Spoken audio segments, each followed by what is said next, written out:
Halo pecinta olahraga dimanapun kalian berada. Pertandingan antara Timnas Indonesia menghadapi Vietnam dalam laga lanjutan Piala AFF 2020 berakhir dengan skor 0-0. Pelatih tim nasional Vietnam Park Hang-seo memberikan komentar bahwa Timnas Indonesia tidak layak untuk lolos ke semifinal Piala AFF.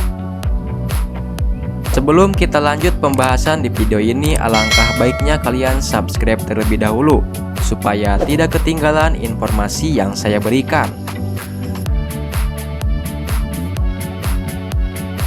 Pelatih tim nasional Vietnam Park Hang-seo menilai Timnas Indonesia tak layak lolos ke semifinal Piala AFF 2020.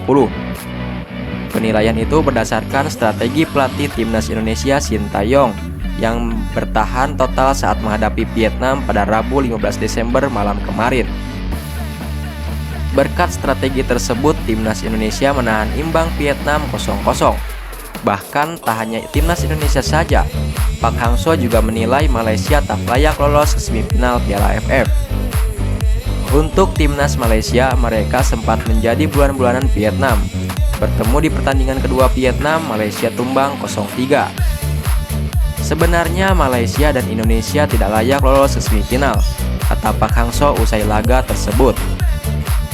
Di laga Timnas Indonesia menghadapi Vietnam, skuad asuhan Park Hang-seo tercatat membuat 21 tembakan. Hebatnya dari 21 tembakan itu hanya satu di antaranya yang mengarah tepat ke gawang Nadeo. Hal ini menunjukkan Sintayong sangat cerdas dalam membentuk pertahanan yang kokoh di depan gawang.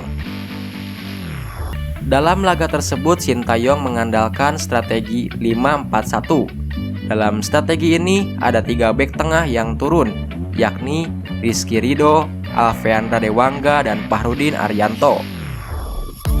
Ketiga nama itu dibantu Asnawi Mangkualam dan Pratama Arhan yang beroperasi di sisi sayap. Sepanjang laga, 5 pemain ini dibantu 2 gelandang Rahmat Irianto dan Ricky Kambuaya, yang membuat Vietnam kesulitan menciptakan peluang yang tepat sasaran. Hasil 0-0 melawan Vietnam merupakan pencapaian positif bagi Timnas Indonesia. Setelah melewati 3 pertandingan, Timnas Indonesia duduk di puncak klasemen grup B Piala AFF 2020 dengan 7 poin. Sama persis dengan Vietnam namun unggul selisih gol. Untuk lolos ke semifinal Piala AFF 2020, Timnas Indonesia hanya butuh hasil imbang melawan Malaysia pada laga pamungkas di grup B Piala AFF 2020 yang akan dilaksanakan pada Minggu 19 Desember 2021 malam hari. Bagaimana dengan Vietnam? Untuk lolos ke semifinal Piala AFF 2020, mereka hanya perlu mendapatkan 1 poin tambahan saat menghadapi Kamboja di laga terakhir, bertepatan dengan laga Timnas Indonesia menghadapi Malaysia. Itu merupakan info terkini tentang Timnas Indonesia di Piala AFF 2020. Jangan lupa like, komen, dan subscribe channel YouTube ini. Terima kasih.